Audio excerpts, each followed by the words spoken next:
सुन्नी इत्तेहाद council के कोटे की मखसूस नशिस्तें किसे मिलेंगी? जराये का कहना है कि सुप्रीम कोर्ट के फुल कोर्ट बेंच का फैसला कल सुनाए जाने का इम्कान है।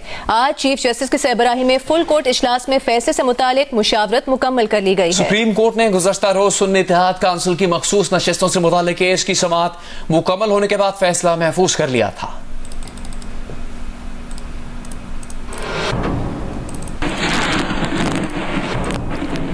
DIG CTD आसिफ एजाज शेख ने कहा है कि 90% इम्कान यही है कि DSP अली रजा के कत्ल में कल अदम TTP मुलविस है। कराची में न्यूज कॉन्फ्रेंस के दौरान आसिफ एजाज शेख ने बताया कि कल अदम TTP के मुलविस होने के बारे में हतमी तौर पर 1-2 रोज में बता सकेंगे।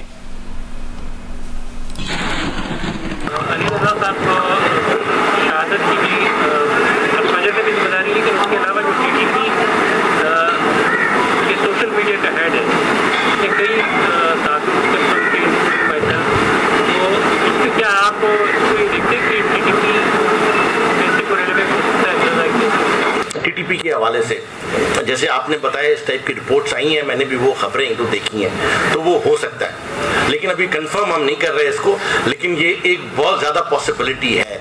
अगर आप पूछें 100 में से कितने % है तो 90% है कि ये क्लेम सही है। उस पर थोड़ा सा एक आध दिन और लगेगा। आपको बताएंगे लाहौर में Namvar TV anchor person Ayesha Jahanzeb को शौहर ने तशद्दुद का निशाना बनाया है, जिसका मुकदमा दर्ज कर लिया गया है।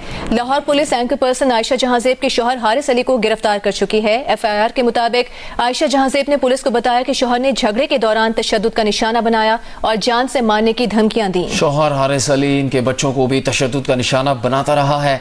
पुलिस ने मुल्जिम हारिस को गिरफ्तार करके अदालत से 2 रोज का जिस्मानी रिमांड हासिल कर लिया है। वजीर आला पंजाब मरियम नवाज ने आयशा जहांजेब पर शौहर के तशद्दुद का नोटिस लेते हुए पुलिस से रिपोर्ट तलब कर ली है। मरियम नवाज ने आयशा जहांजेब को बेहतरीन तिब्बी सहूलतें देने की हिदायत करते हुए कहा कि खवातीन उनकी रेड लाइन है, खवातीन पर तशद्दुद बर्दाश्त नहीं किया जाएगा।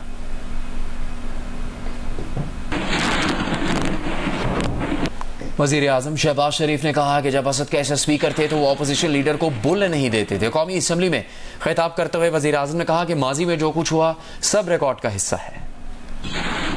सर मेरे बहुत लायक एहतराम है, जब ये स्पीकर थे और उस वक़्त ये लीडर भी ऑपोजिशन को किस तरह बोलने नहीं देते थे, ये रिकॉर्ड का हिस्सा है, रिकॉर्ड का हिस्सा है। तीसरी बात हम स्पीकर, मैं रिकॉर्ड पे लाना चाहता हूँ कि गंदम की एक्सपोर्ट का कोई फैसला नहीं हुआ कतन। I want to bring this on record। इस मुअज़्ज़ज़ ऐवान की खिदमत में मैं ये अर्ज़ करना चाहता हूँ कि गंदम की एक्सपोर्ट का कोई फ़ैसला नहीं हुआ।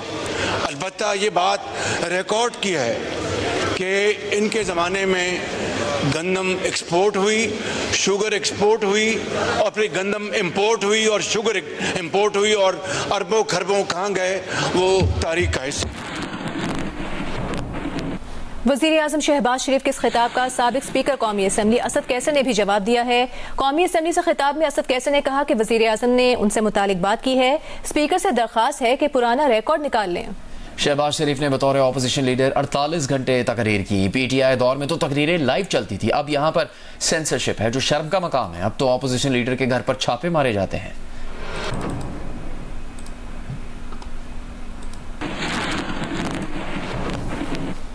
नैब तरमीम का लदम करार देने के खिलाफ इंट्रा कोर्ट अपील पर बानी PTI ने तहरीरी जवाब सुप्रीम कोर्ट में जमा करवा दिया है। बानी PTI ने इंट्रा कोर्ट अपीलें खारिज करने की इस्तदा कर दी है। अपने जवाब में बानी PTI ने मौक़िफ़ इख्तियार किया है कि माजी के फैसले मद्देनजर रखते हुए और इंसाफ के तकाज़ों को पूरा करने के लिए चीफ जस्टिस उनके केसेस की समाअत न करें। दूसरी जानिब चंद रोज पहले PTI के रहनुमा और सीनियर कानूनदान सलमान अकरम राजा ने एक बयान में कहा था कि किसी भी जज पर एतराज़ के कुछ कानूनी पैराए हैं। माजी के फैसले जिनसे नुकसान हुआ हो कानूनी जवाब फराहम नहीं करते। ज़ाती अनाद का फैसलों से हटकर सबूत देना जरूरी है। चंद रोज पहले केस की समाअत के दौरान PTI के वकील न्याजुल्लाह न्याजी ने चीफ जस्टिस पर एतराज किया था। इस मामले पर सलमान अकरम राजा का कहना था कि उनसे पूछा जाता है कि PTI के मुकदमों में चीफ जस्टिस साहब की शमूलियत पर एतराज क्यों नहीं किया जाता। न्याजुल्लाह न्याजी की तरफ से सुप्रीम कोर्ट में चीफ जस्टिस पर किए गए एतराज पर एतराज करने वाले को चीफ जस्टिस ने याद दिलाया था कि खान साहब खुद वीडियो लिंक के जरिए बगैर एतराज पेश हो चुके, आपको क्या एतराज है, जिसका वकील साहब तसल्ली बख्श जवाब नहीं दे सके थे। लाल शहबाज कलंदर के मजार से करोड़ों रुपए के जेवरात चोरी करने के केस में मैनेजर औकाफ जुबैर बलोच समेत 2 अफराद को गिरफ्तार किया गया है। इस बारे में हम बात करेंगे जियो न्यूज़ के नुमाइंदे हामिद शेख से। हामिद शेख, क्या कार्रवाई की गई है? देखिए, अब तक ये दिसंबर 2023 के अंदर एक 57 तोला सोना और तकरीबन 3133 तोला चांदी के जेवरात के चोरी होने का ये इंकशाफ हुआ था। उसके बाद एंटी करप्शन की जो सर्कल ऑफिसर है जामशोरो जिशान हैदर ने इसकी इन्वेस्टिगेशन की और उस केस के अंदर जो मैनेजर औकाफ थे जुबैर बलोच, उनको गिरफ्तार किया गया था। साथ उनके दोस्त थे, उनको भी गिरफ्तार किया, वो जमानत पर है।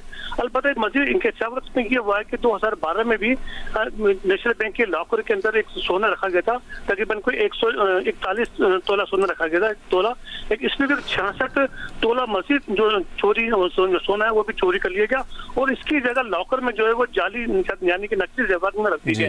तो इस वक्त गुज़िश्ता रोज जो है एक जो सेवन सुना है। शुक्रिया आपका हामिद शेख इस तफसील के लिए।